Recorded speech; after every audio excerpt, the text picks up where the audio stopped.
Hey everyone, I'm Crystal Jigrup, and this is Empowered by Women. In August of 2021, I launched Book of Bijou, which is a line of chic and innovative jewelry storage. And in January of 2022, we expanded into what you now see as the Empowered by Women platform.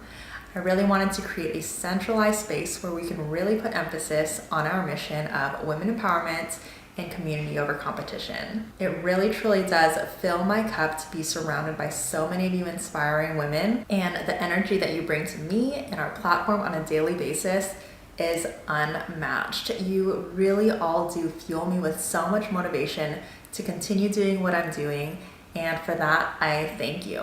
Before we jump into the episode, please be sure to follow or subscribe to us wherever you are listening, whether you're watching on YouTube or you're listening on your favorite podcast platform.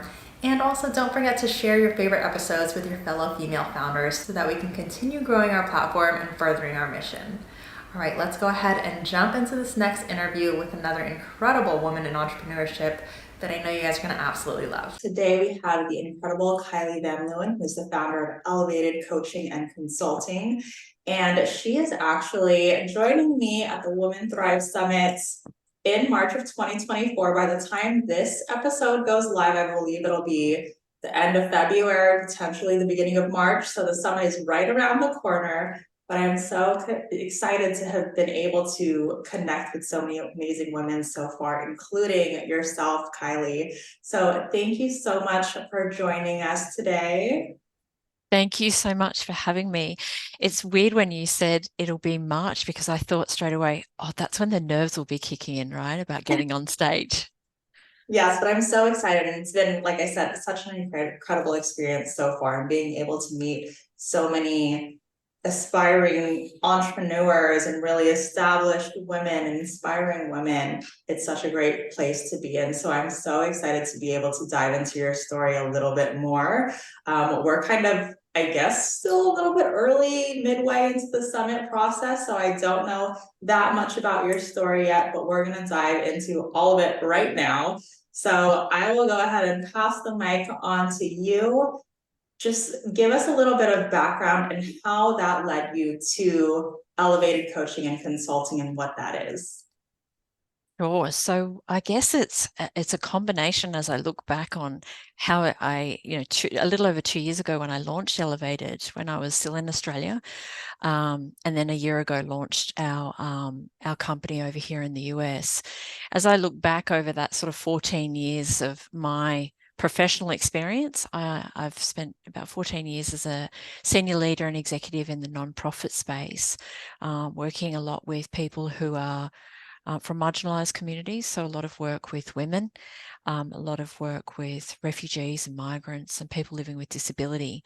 I look back at sort of some of those pivotal moments that at the time I didn't think were pivotal moments in discovering my purpose and playing that role in, me launching the company. So a lot of that is lived experience. It's either my own or observing the lived experience of others and their workplace experiences when it comes to, diversity, inclusion, psychological safety, and things like that.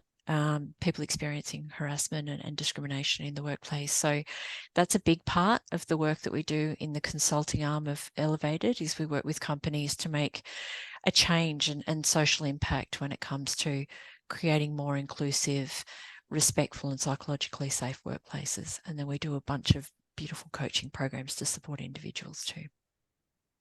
That's incredible work that you do. And I love that you've kind of carried that on and really expanded your mission when you decided to take that leap and leave corporate and jump into your business now. And I like that you mentioned, looking back, you saw all those pivotal moments that you didn't recognize as pivotal moments at the time.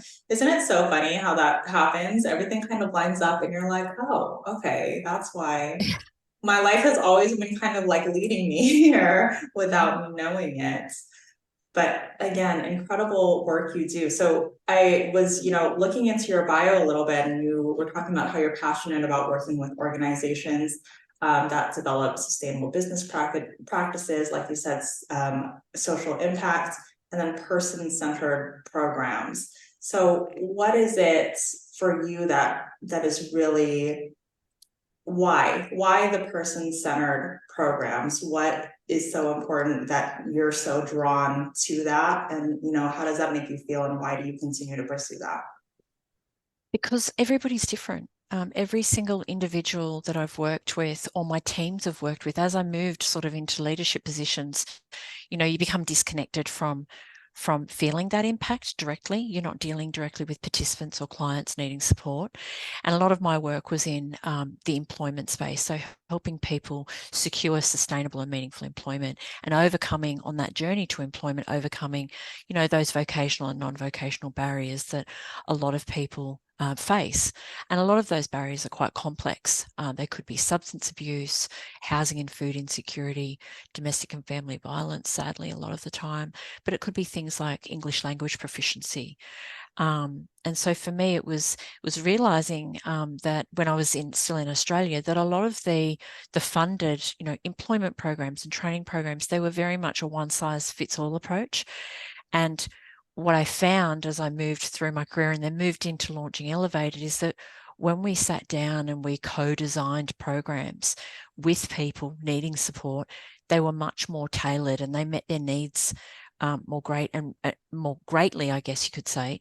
But they were not only more aligned to the needs of the individuals we serve and support, but also it resulted in such greater outcomes. So we saw a lot more, refugee and migrant women moving into employment and moving into jobs that are meaningful for them, not just any job. We found that a lot of our work with companies, that they actually started to it really resonated with them, how they could make their workplaces more inclusive, not just for, those key priority cohorts, if you like, that sort of ticks those boxes when it comes to corporate social responsibility, but how they make them more inclusive and psychologically safe for all staff members. And so that's a part of how and what we do.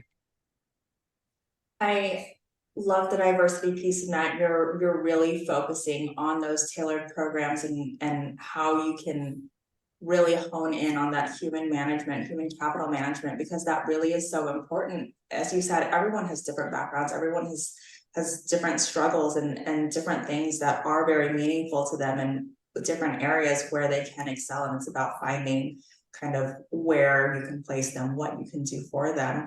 Talk to us about the sustainability piece of that. Like, how are you creating these sustainable practices for such a wide variety of individuals? So our sort of motto is we're doing well by doing good. So we know that corporate social responsibility, diversity, equity, inclusion, access, and belonging when it comes to the workplace, that they are, they've become more popular terms, more sort of buzzwords in business and corporate in the last few years. But what we've found is that, when we went through COVID, the unemployment rate skyrocketed for obvious reasons. But in Australia, because I was still in Australia at the time, what we found was that the workforce and skill shortages were they were critical in a lot of areas. They were critical in things that are really necessary for the economy and for the country to function. So areas like construction, hospitality, even retail, we found that employers and companies they could not find people anymore. And having sort of my background in migration, immigration, refugee, employment, and also settlement, it was a really glaringly obvious solution to me that companies weren't looking at those diverse groups as a part of that solution. They weren't investing the time and the money and the energy in really looking outside of, the mainstream, if you like, or groups in Australia that they would typically lean on for recruitment. They weren't looking at, well, how can we upskill and engage people from refugee backgrounds or humanitarian entrants? How can we invest our time building programs to support people living with a disability, and hear their voice and include them in our workforce, so that the skills and workforce shortages could be much lesser. It wasn't, unfortunately, that obvious to a lot of policymakers, but also a lot of companies. And so part of the work that we do is we work a lot with nonprofits, but we work a lot with corporates. So we marry the two up, and we sort of forge those relationships and facilitate and broker a lot of those opportunities, bring people to the table. it is a tendency to have that kind of limited vision of what your resources are, and the way that these corporate businesses that you were previously working with when they first started, very traditional ways of doing things, right? But I love the way that your company is very forward thinking, outside of the box. How are you building those sustainable practices for not the people that might be in the immediate forefront of your minds, but there really are so many resources out there, and you being able to develop those kinds of programs to put those people in the right places and build them and develop them, that is amazing. So kudos to you. I love what you're doing, and I can only imagine the impact that you're creating. Do you have like the number off the top of your head of how many people you've been able to assist or get employed, and how long they've been able to stay employed? Do you have those numbers? So with one of our programs that's still running in Australia, that we designed and we actually facilitated or delivered it as a really beautiful partnership with one of our national non-profit clients in Australia. Through that program to date, we've supported over 500 women from migrant and culturally and linguistically diverse backgrounds on their journey to employment. So many of those women have taken advantage of the intensive 6-month mentoring component that's been built into that program, which we've seen has made such a significant difference in the lives of those women, not just on their journey to employment, but all the other things that come up as a woman, and things that I've never experienced, because I'm not from a refugee background. I'm now a migrant woman now that I've migrated and moved to the States, but a lot of those women have got things that they need to really sort through that are non-vocational. A lot of them are not, living in safe housing situations with their children, so they need to address a lot of those things before they can think about, upskilling and moving into employment. And so that part of the program has been absolutely critical to the support that we've been able to offer, but also to the success of the program and each of those women. All right, really quick for everyone watching, I know we've mentioned the Women Thrive Summit a few times in our recent episodes, but I want to make sure you are actually registered, because girl, you are not going to want to miss out. I mean, it is a week long of inspirational talks and stories from such incredible women all over the world. This is taking place from March 18th to the 22nd. It's all about women empowerment, and all of these talks, which are going to range from topics like silencing imposter syndrome, or knowing what your business archetype is, to how to find more speaking opportunities or navigating finances, will leave you with real world tools, resources, and inspiration to really elevate your brand and honestly yourself. So head to www.womenthrive.club, that's CLUB/Crystal Jiggerup. Or if you're tuning in today because of our amazing guest who is also going to be speaking at the summit, just replace my name with theirs in the link, because again, we really are here to support each other. It's never about competition. So both of those links will be included in the show notes. You have no excuse not to register. But let's go ahead and just hop back into this amazing conversation. I am just in awe of everything that you're saying, and I'm gonna put it on my to-do list to somehow make it out to you and see what you're doing in person and just help you out, because like I said, that impact that you're making, like I can only imagine what it feels like to be able to do that in person, and not only develop them to being employed, but like you said, taking them out of maybe potentially unsafe situations, helping their children and really building them up. I think there are so many people out there that are kind of stuck in their situations and feel stuck in their circumstances and have that belief that that's where they're always going to be, which is not the case, right? If they are getting the tools and the resources to develop their skills, to find what solutions are out there, then the possibilities are endless. So I love that you are kind of that guiding light for them. So a lot of our audience are potentially newer businesses, smaller businesses. I want to talk about when you got started. First of all, you made the leap from your corporate career to launching your business in your 40s, right? Yeah. Another thing that is so, kind of scary is making that leap, but then also taking the age into account. And, you know, I've invested so much time into this current career. Would it just be a waste to just, you know, leave it and start something new? Am I too old for this? All of that, all those questions come up, right? So what were your thoughts and your feelings when you made that leap? And what advice can you give to other women that are kind of in that transitionary phase right now? So I was terrified. And anybody listening is probably nodding their head, going, "Yes, that's how I'm feeling."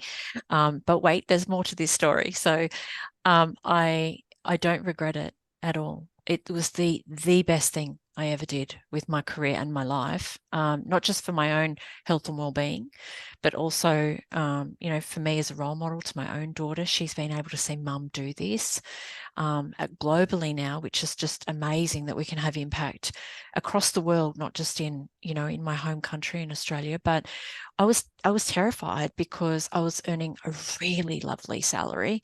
It was very comfortable, but I was not well. I was very close to burning out. A lot of my colleagues in the same organization were very close to burning out. When I talk about lived experience around psychological safety in the workplace, that was completely absent in that workplace. And I experienced some really toxic leadership and a really toxic workplace. And upon reflection, now that you know, once I removed myself from that environment, I only then realized how bad that was for me and also for my, you know, my family. But you know, we just kind of hang in there thinking and hoping things will get better. And there's always a catalyst for change, whether it's in our personal or professional lives. And there was definitely a catalyst for change. And as horrible of an experience as that was at the time for me, and there was lots of tears and, oh my goodness, why is this happening? I couldn't be more grateful for that happening now, because it was the thing, it was the catalyst for that change for me to not force me to, but to make me have that, I guess, realization around what I wanted for myself, for my career, and what I wanted my work to look like, to be much more aligned to my purpose and much more meaningful for me. I never, if you'd asked me 3 years ago, even when I was still in that job, if, you know, in 3 years' time, do you see yourself starting your own company? I would say, hell no, I'm going to be a CEO of a nonprofit, and that's my sort of my where I'm heading. That's my trajectory. But you know, the grass isn't always greener when you get there. And so for me, it was really looking at, what am I really passionate about? What am I really good at? What have I done to contribute to the lives and make a difference in the lives of those that I've worked alongside and worked with in the past? And that was, you know, how I created Elevated. Yeah, it's definitely not an easy transition. And, you know, I was thinking of that quote too while you were talking, that, you know, it's not always greener on the other side, but when you are going to make that leap to the other side, it just takes that nurturing. It's not going to be that immediate impact or that immediate, you know, satisfaction, gratification. But if you continue to really take a step back and reflect on, as you said, what aligns with you, what are you good at, where have you been able to make the most impact, and really just what makes you happy, then all of those seeds you're sowing, you will reap the benefits in the future. And I think it's so important to not only believe in yourself, but you still have, of course, you want to be realistic, right, about all the work that's going to go into it, because it is difficult. So what have been some of your biggest obstacles in growing your business, and how have you overcome them? The biggest one, and I was only talking to my husband about this the other night, is probably two things. Saying no. As a woman, sometimes that's really hard for us, right? Is to establish, and I guess it comes into the second one I was going to say, is establishing boundaries, where we're respecting ourselves first, but we're also, you know, respecting our clients and the opportunities and abundance that come to us when we, you know, open up and say, okay, universe or whatever, I'm ready. And then things start flowing in. So for me, it was, and I feel blessed to say it, not lucky, but I had amazing clients flowing in that I'd worked with previously coming in as clients. But then it gets to a point where you you need to really discern what opportunities are most aligned to your purpose, your values, your mission, and not stray from those, because that's when things get a bit blurry and you don't feel fulfilled and aligned to your work. So for me, it was really figuring out what was truly aligned and truly important when it came to opportunities. But the hardest thing has been saying no. And a lot, if any of my clients in Australia are listening to this, they'll say, she never says no. It's learning how to say no and feel comfortable with that as well. But probably another big challenge for me, apart from sort of establishing those boundaries and learning to say no, is starting the company in a new country. So that's been a really massive learning curve. Is Australia and the US are totally different in so many ways. That could be a whole other podcast episode, but just staying true to the purpose of why I'm here and the mission behind it, and building the business here, which has just been amazing. Yeah, those were all such great points. And saying no, oh my gosh, that's a big one. That's a big one for a lot of people. And it's a hard one because especially when you're just starting out, you almost feel obligated to say yes to every opportunity that comes your way, right? Because I said I was going to take the leap to do this. Now all these opportunities are presenting themselves. I have to do it. Absolutely not. And what you said is absolutely so true. It will blur your vision if you're kind of just willingly doing whatever comes your way, even though it's not really grounded with this mission that you set out for yourself to begin with, why you took the leap. And that's something that I've also, been working on too. Of course, you get more comfortable with it over time, right? Saying no to people. But at the end of the day, you do need to realize that if you are saying just yes to everything, all willy-nilly, you're only doing a disservice to yourself, whoever you're saying yes to, and all the people affected by what both of you are doing together, because it's not as authentic. Yeah. And if you're not showing up 100% authentically, then you're not able to provide your services as impactfully as you might have if it was something that you could kind of give your whole heart to and you're so excited about, and you're a full body yes. So that is such a great one. Boundaries, another one. I feel like that's been a topic that's been kind of recurring in these past few days for me. It was kind of brought up in our call today. I've been talking about it with a few other women. So what are some of the boundaries that you've kind of set for yourself that maybe you haven't experienced in your prior corporate life? Oh, well, when you launch your own business and your own company, the thing that I found is I've never worked harder than I have in the last 2 or so years working in my company. The difference between that and the burnout I was very close to experiencing in my previous job is that I'm fully 100% aligned to my purpose in what I'm doing now. So although I get tired and you get to the 14th hour of the day and you think, I'm ready to log off, please, God. I still have so much more energy than I did previously, because I'm so invested and believe so strongly about what we're doing and what we're creating here. But some boundaries for me. So for me, again, based on lived experience and some of the things that I went through previously, my health and self-care and wellness is a non-negotiable. So I've always been really, really prioritized my health and fitness and nutrition and things. But when you're working in a job, you're kind of at the mercy of, your leaders, or CEO, or the board. But after that experience, I swore I'd never do that again. And so for me, it's carving out that time every day that's for me. I'm naturally an early riser, so 4:45 sort of the alarm goes off. And although that sounds like a complete drone to most people, that's my time. That's how I get my day going. It's quiet. I can take the dog for a nice hour walk.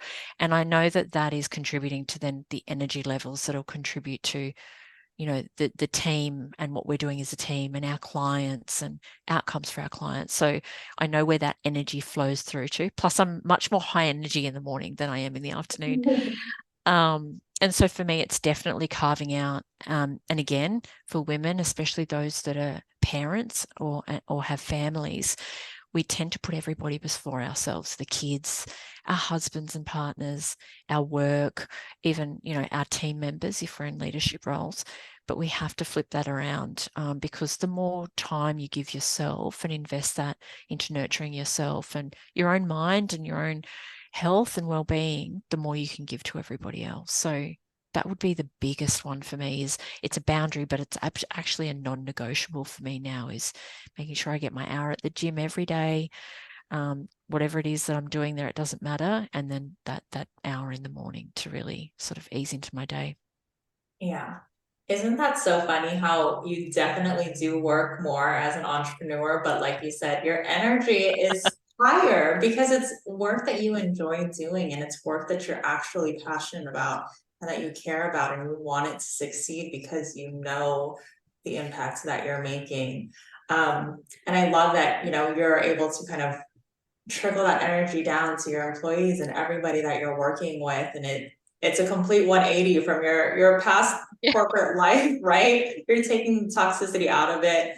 We're stopping that trend. It seems like maybe your past bosses might need to work on kind of nurturing themselves and prioritizing their self-care a little bit to get rid of that toxicity. But yeah, I absolutely agree. Taking that time out for yourself is so important. And with us being women and always putting everyone else and everything else before ourselves, making that decision is another really important ripple effect. And it's such a simple decision to say, I'm just going to step away for an hour, work out or whatever, meditate, and come back, 100% better. So I can show up for everyone else around me. I can show up for my business. But making that decision is a hard thing to do, right? We feel like we have to be in it always, right next to our children, or spending time with our spouse, or trying to tackle a to-do list of 1,000 items. But then we would just be wearing ourselves out and we can't show up fully. And it just goes back to what I said earlier, where you're not able to give your full self, and it's kind of draining the mission a little bit because you're not all there. So I'm glad that you're setting those boundaries for yourself. I think those kind of continue to change, right? As life changes. I know with me and our coming little boy in March and things changing with my work schedule, I'm curious to see what those boundaries are going to look like. But it is so important to establish those boundaries for yourself. What other advice do you have for women that might still be early on in their business? They're kind of trying to figure out how they can grow. Obviously, you've grown globally already, and you're making those decisions, those big decisions. So what advice do you have for other women that are hesitant to make decisions like that or don't know where to go now that they've started? One thing that was a game changer for me, there's a few, but one was realizing when you're getting to the point where you need to delegate or outsource some things. So if you're like a solopreneur, if you've started your own business and it's just you for now, but you are, working 12, 14-hour days and understanding you can't get to everything. For me, it was really looking at, what am I best at? Where do my strengths lie? Where is the return on investment on my time and energy in the business? And for me, what I've realized, and I knew this as a leader, but even more so since starting the company, is the return on investment for me. I'm very much a visionary. I can do the integrator stuff, but the visionary stuff is really what I'm good at. So for me, it was understanding, where am I going to get the best return on investment for my time and energy, and what do those tasks and what do those outputs look like? And then what are the things where I'm not great at? If you show me a spreadsheet, I'll go to sleep. And so I knew very early on, those are the things that are going to drain my energy, and that's not where I'm best placed. So it's finding those people where you can outsource that work, or once you start to grow and the revenue and the client base and the pipeline is developed, you can, start bringing on staff. But you will feel it in your body when you get to that tipping point, when you either have to bring somebody on, even if it's part-time or a contractor, or outsource it. But for me, sort of the best advice was financial management. So I could not do what I do in Australia or the US without my amazing accounting team. And there's so many of those beautiful people that love spreadsheets. And they keep the cogs turning in the background, the very important cogs, with the IRS and the ATO in Australia and all the taxation, compliance and stuff that I hate. But also then, things like marketing and PR and brand awareness and the things that are going to lead you to the growth, if growth is what you're seeking. It's looking at what are those things that you can start to outsource and where can you spend your time better. For me, since moving to the US 4 months ago, I've worked a lot more on the business. When I was in Australia, I was working 60-40 in the business and on the business. And I loved it. It was fine and the days were very long and I was working 7 days a week. But when we moved to the US back in July, I made the decision to and had to work very much on the business. Like, what was the brand going to look and feel and sound like here in this market? And 4 months have gone by and it looks totally different. And it's been so fulfilling that now when I'm sort of forced to working in the business, it causes a little friction for me because I've really found that that's my place is working on the business. So it's identifying pretty early on if you can. There's tons of really great books if you're not familiar, as what the visionary and what the integrator roles are in a company. But that would be my advice is identify pretty early on which one are you. And usually people will say, I'm a visionary or an integrator. They're both very different skill sets. And so that lends itself to a founder role and a CEO role. I always get confused when people say, I'm the founder and CEO of such and such. And I'm like, that's really interesting because they're two different roles and two different skill sets. And so for me, I'm very much the founder. I'm not the CEO. I'm not the integrator. I'm not the person that can go and look after the systems and the infrastructure and all that stuff. It's just, I do it, but I don't like it. And I'm not good at it. So that's what I would say is be really honest with yourself about where do you get energy from your business. And once you figure that out, you'll find that alignment and that fulfillment and that's where you'll really come alive and do great things. I feel like as we've been talking, every time like something pops into my head, you say it shortly after. Because I was going to bring up that, working on your business versus in your business concept. And I think this is kind of almost going first full circle because with your work, you're providing these custom tailored solutions to the people that you're helping to develop. And you're almost having to do that for yourself, right? Where are your strengths? What is draining your energy in your business? And tailoring that so that you can continue to provide the most impact on your growth, on your business, on your mission, and delegating everything else elsewhere. And that is going to be custom tailored to every single individual. Like you said, everyone has different skill sets. Everyone might kind of resonate with a different title within their business, and that's totally okay. It's about maximizing that. So what is the future looking like for everything that you are doing? I mean, I can only imagine that you have such big goals, and you haven't even said it yet, but I'm here for all of it. So what are those goals looking like? To continue our global footprint. So for us, it's all about always going back to that mission of helping others reach their full potential and thrive. And no matter if it's an individual, a leader, a team, an organization, and whatever that looks like for them, whatever thriving and succeeding looks like for them. For me, it's a couple of things. Just this week, we've launched our first collaboration or partnership on one of our training programs here in the US, and it's around diversity, equity, inclusion, and creating or fostering more psychologically safe workplaces. But our partner is a wonderful nonprofit based here in DC called Workplace Fairness, and they bring that legal viewpoint and skills around discrimination, harassment, worker rights, and workplace fairness, and how all of those things we've combined and co-designed into a wonderful and insightful training program for people across all different industries and companies that are either embarking on their diversity and inclusion journey, maybe medium or small size businesses that don't really know a lot about worker rights and workplace fairness. And so that program is one that I'd love to definitely scale.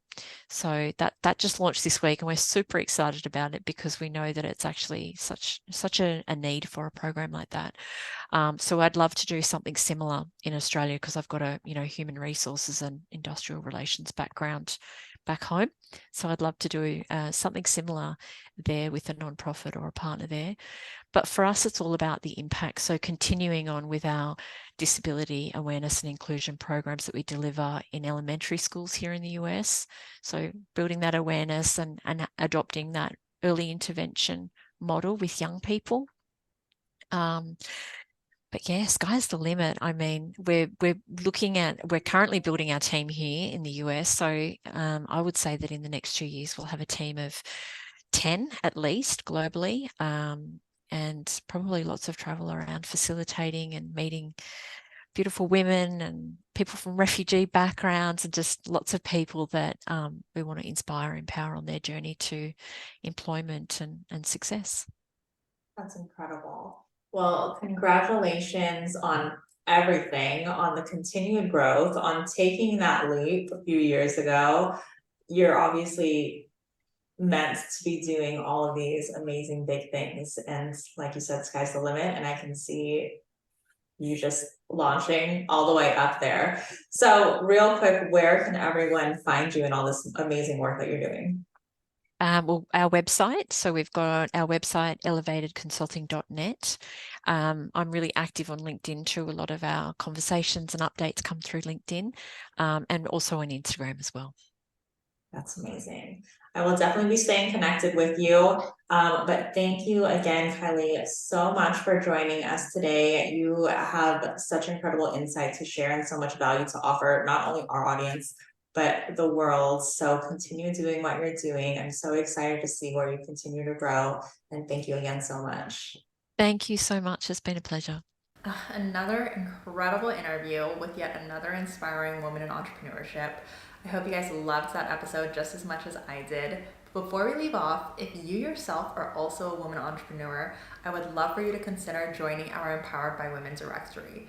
We're looking for women-owned product and service-based businesses in the US to help us build the go-to place for our communities to find local women to shop with and connect with, and we'd love for you to be a part of it. All of the details can be found on www.empoweredbywomen.com/apply-directory. Of course, that's going to be linked in the show notes below, and you're also welcome to reach out to me anytime if you have any questions. But other than that, thank you again so much for joining us, and I will see you in the next episode.